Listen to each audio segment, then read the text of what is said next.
instructor, Dr. SUGATO, the Chairman Scientific Committee of Ophthalmic Society of West Bengal. He's going to stress on the facts about the need for TORIC, the patient selection, and the preoperative workup.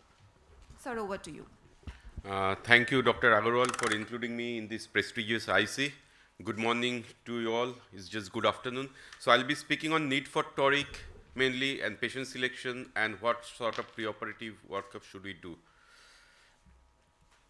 So cataract surgery in present day is no longer a cataract surgery. It has become a phaco-refractive surgery where we not only take out the cataract to clear the optical media, but also correct whatever myopia, hypermetropia, astigmatism, and presbyopia is there. We try to address them.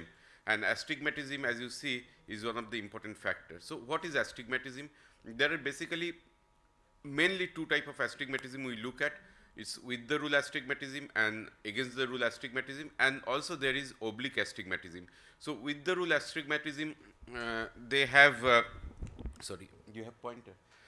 They have the steeper axis at 90 degree and is present mainly in younger patients and myopic eyes. So when we are born, we are obeying the rule, so with the rule, and when we grow older, we start disobeying the rule, so we are against the rule. So older people mainly have against the rule astigmatism, where the steeper axis is at 180 degree. And this is basically a representation in the topography where the warmer color orientation gives whether it's with the rule or against the rule or oblique astigmatism. Now, there are problems with astigmatism. They can cause blurring of vision, distorted vision, eye strain, headache, discomfort, and whatnot. So if we get the scope of correcting that, why not? And if you see this picture, this is a patient where a schematic diagram where a patient has astigmatism and cataract, where if the cataract is corrected, his vision is improving, but the clarity is not. And if an IOL with toric IOL is put, you can address both the factors, patient getting pristine clear vision. So it has been shown that with visual outcome with toric IOL results in better visual acuity, less post of refractive astigmatism, higher rating for clarity of vision, greater spectacle independence for distance and also for near if you are doing multifocal toric, and also high post-surgery patient satisfaction. But still, the number of patients having toric in our practices are not great possibly because of some myths, such as like very few patients require toric IOL, some surgeon things. Then some things that patient are not asking for toric, so why we are giving toric to them. Then some patient think it's costly affair, and some doctors thinks that astigmatism, any astigmatism can be corrected with incision by making incision larger. But the reality is different.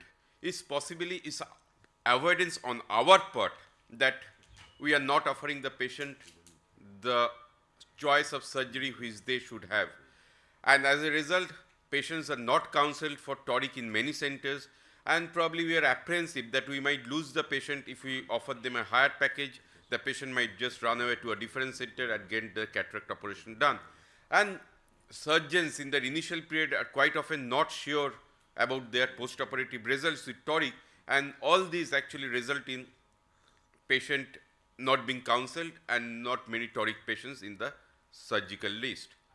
Now, if we look at the prevalence of astigmatism, we will see by Warren Hill about 6,000 patients, we will see about 40 to 45% of the patients are over 0.75 to, in fact 50% of the patients over 0.75 diopter of astigmatism.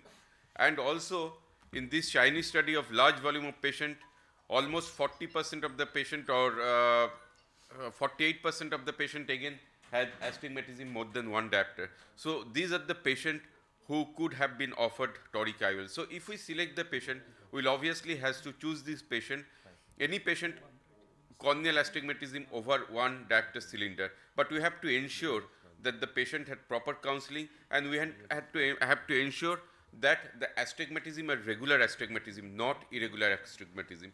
Irregular astigmatism patient, which can happen in, say, in pterygium, in Dallin, in other condition like even corneal foreign bodies, are not good patients for toric IOL. Also, very high myopic patients, chance of post-operative rotation is higher, macular pathology, if not stable, and type A personality. Some doctors tend to avoid these patients. What preoperative assessment should we do? I think all patients should be assessed for toric IOLs. So preoperative assessment shouldn't be different in any patient. So what we normally do should be done. But important thing, because it's a premium IOL, we have to make sure we have to observe for dry eye and the corneal surface. Any meibomian gland dysfunction should be treated. Any corneal surface irregularities should be treated. This patient, if he has a biometry done, will it be accurate? Never.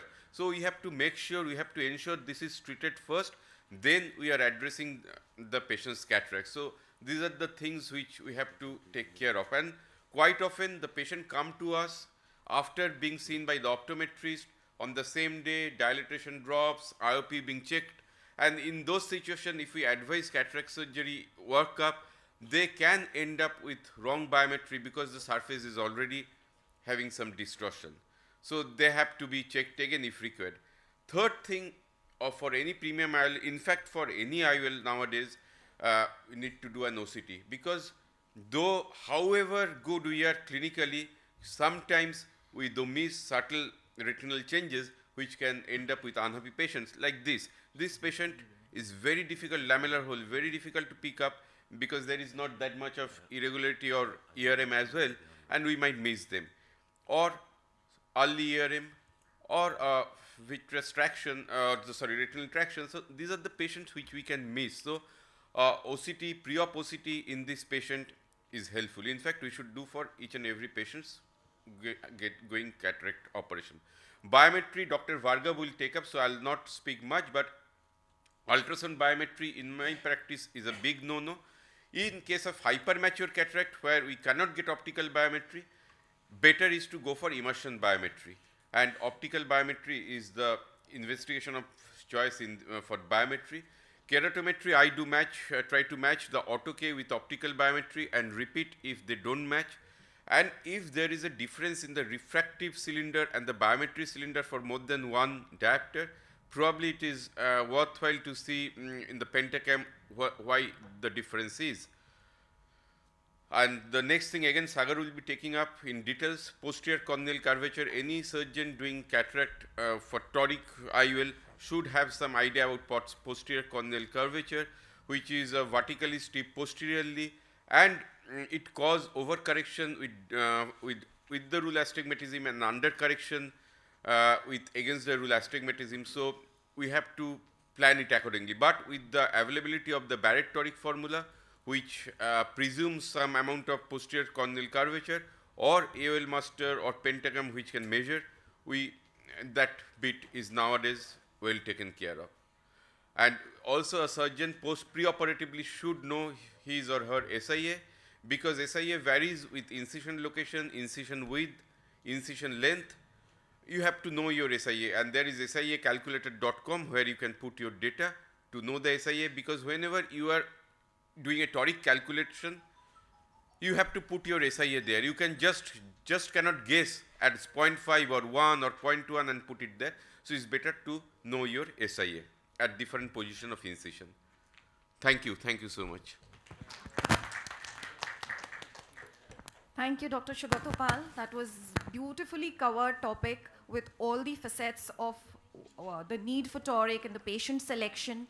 So I'd like to ask, what should be a cutoff for toric?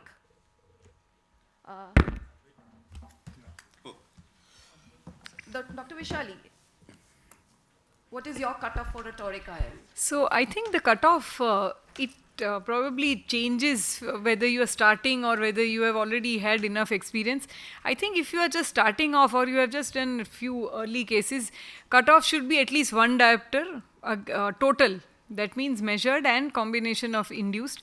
But as we do, let's say 10-15 cases, and once you are confident of your results, it can go down to as low as 0.5, depending on which brand IOL you are using and what is the lowest correction that they offer.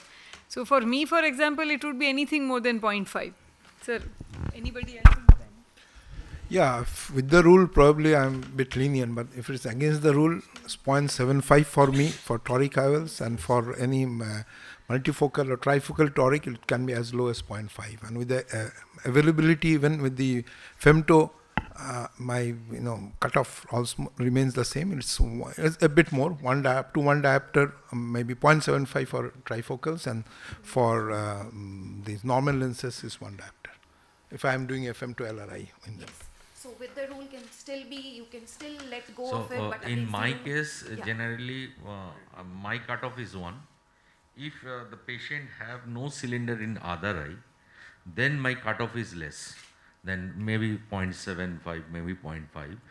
But if other eye operated earlier and patient has a plano vision, and one eye I got the 0.5 cylinder, then my target to reduce that cylinder also. But if generally, if other eye has a 0.1 cylinder, 1 cylinder in other eye, which is operated earlier, I get okay, then I operate monofocal, normal monofocal lens, other eye, without implanting toric. But if toric, other eye toric is corrected, be careful for the second eye, you have to correct toric, even in low astigmatism. Otherwise, patient will be unhappy. And in multifocal, you have to correct toricity even in 0.5, 0.6.